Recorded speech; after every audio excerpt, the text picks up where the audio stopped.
हम लोग पेंशन जल्दी के लक्ष्य में उपस्थित हैं।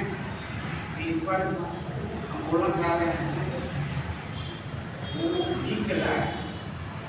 ऐसे बोलना का अभ्यास है, लेकिन कई बार हम देखें कि जो बोलना चाहते हैं वो छूट जाए, तो उन्होंने उसको पहले से एक लाइन में सजा कर उसका प्रेमचंद जी की कहानियाँ सामाजिक सोच और सांप्रदायिक फासीवाद के मुखर खिलाफत करती है।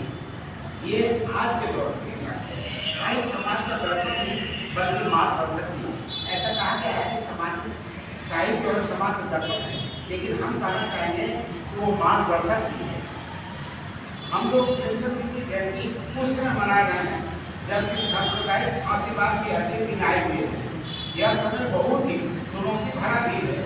सब अपनी बातों को लेकर आपके ऊपर FIR का मुकदमा ठोक दिया जाएगा, कहाँ नहीं जा सकता।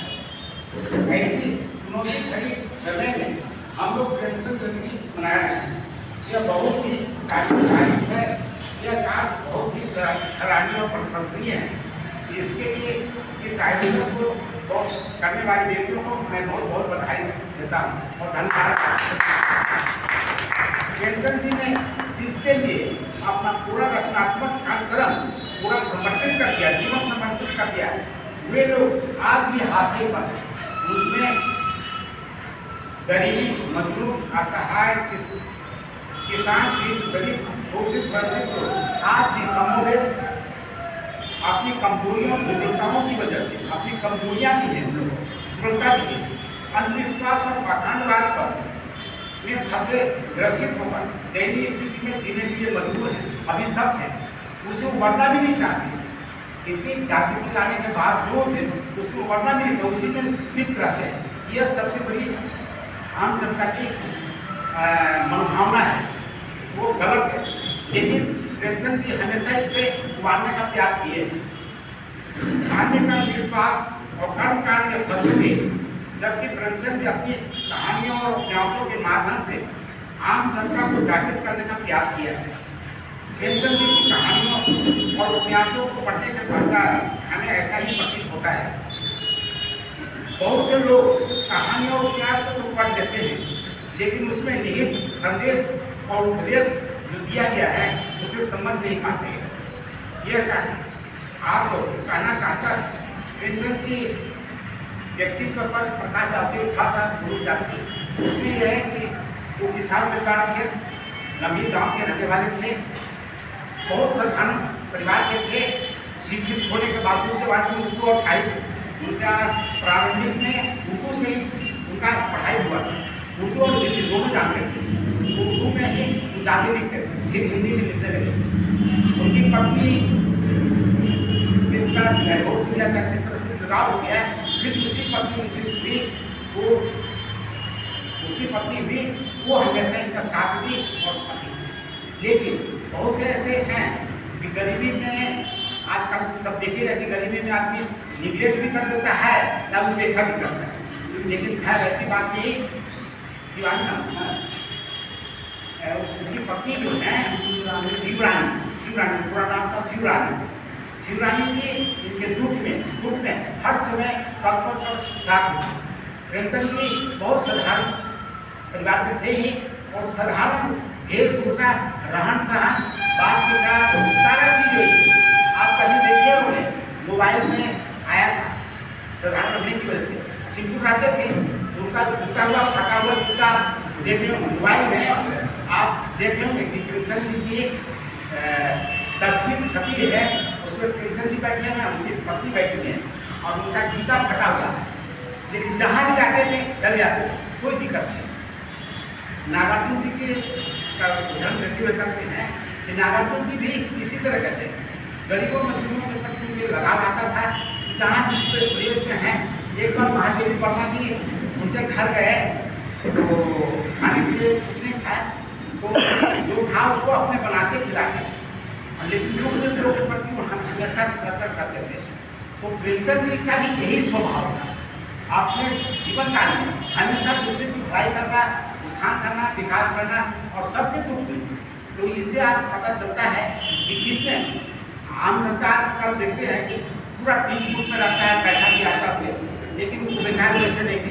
कोई भी समाज सांस्कृतिक कार्यक्रम में चाहिए तो जो पहनते उन्हें वही पहनते चल जाते, वो मान लाल लहंगे का काम धाम नहीं करते। ये उनकी विशेषता और मानवीयता के बारे में कह रहे हैं कि प्रेमचंद जी के रचनाक्रम तो बहुत से, जैसे बताया कि 300 सुपर कहानियाँ हैं। कोई भी कहानी उठा के पढ़ लें, इतनी सरसता भाव विवल और मनोभाव लगातार ऐसा है कि आप लगे क्या क्या हो आप क्या हो और पढ़ते जाएंगे। भाव भाषा शैली भी उनकी बहुत साधारण है, जो आम जनता के दिल दिमाग में उपस्थित हुआ है। उपन्यास भी उन्होंने बहुत लिखे हैं, तो उपन्यास के बाद चर्चा करेंगे। पहले ये करना चाहते हैं कि कहानी पर उनकी चर्चित कई कहानियाँ हैं, 300 है, 300 में कुछ कहानियाँ को मैं जिक्र करना चाहूँगा।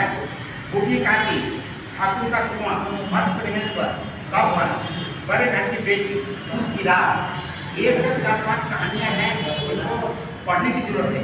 इतना ही पढ़ लेंगे तो आप समझ जाएंगे कि प्रेमचंद जी क्या कहना चाहते हो, क्या लिखना चाहते हो। कहानी प्रेमचंद जी पर एक कहानी जो पढ़ना चाह रहे हैं, बताना चाह रहे उस पर कि बूढ़ी काकी, इसलिए बूढ़ी काकी का मैं जिक्र करना चाह रहा हूँ कि बूढ़ी काकी के लड़के हैं, मर गए, भतीजा है, तो बूढ़ी काकी की भतीजा और उनकी पत्नी है, बच्चा है।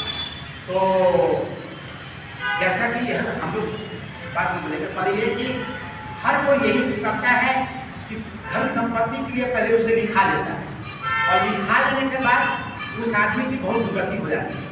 बूढ़ी काकी का भी यही है। बूढ़ी काकी अपने भतीजा को सब लिखने के बाद उसके लाली बेटी है, जो नाम उसका बोल रहे हैं, लाली बेटी है, भतीजा को लिखने के बाद वो लड़का है, उस लड़का का तिलोत्सव होता है, शादी किया जाता है, तैयारी चलती है। तो तिलोत्सव में देखा जाता है कि बड़ा अच्छा पकवान बनता है, सारे लोग आते हैं, पूजा पाठ होता है, उसके बाद आदमी खाना पीना शुरू करता है। तो ऐसी स्थिति में देखते क्या है कि बूढ़ी काकी तो बूढ़ी हो गई है, चलने में असमर्थ है, घिसी चलती है जमुना पर, चाटैत पर। तो ऐसी स्थिति में वो घर में है, बोलना है थोड़ा सा, तो बोल रहे थे कि बूढ़ी काकी जो है घर में बन गई।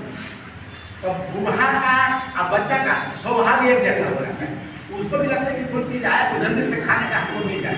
ठीक, तो अच्छा पकवान बन रहा था, तो उसके स्वादिष्ट पूरी, मिठाई, बढ़िया, ये सब कल्पना करते कि दही होगा, पूरी है, मिठाई है, रसगुल्ला होगा, तो भीतर मन में उसकी उत्सुकता जलती आती है और खाने की लिप्सा जो है लगता कि कब हमको मिले, लेकिन मिल नहीं रहा। क्या है कि सब पहले पूजा पाठ हो रहा है, उसके बाद कोई खाएगा। तो पूजा पाठ हो गया, भंसारा को बोलते हैं, भंसारा का पूजा पाठ हो गया, तो वो लोग क्या किया कि हित ताकत सारे लोगों को खिलाने लगे। बेचारी को रहा नहीं किया कि बेचारी घुसते जहाँ भंसा होता है चुहाना, वहाँ पहुँच जाती है।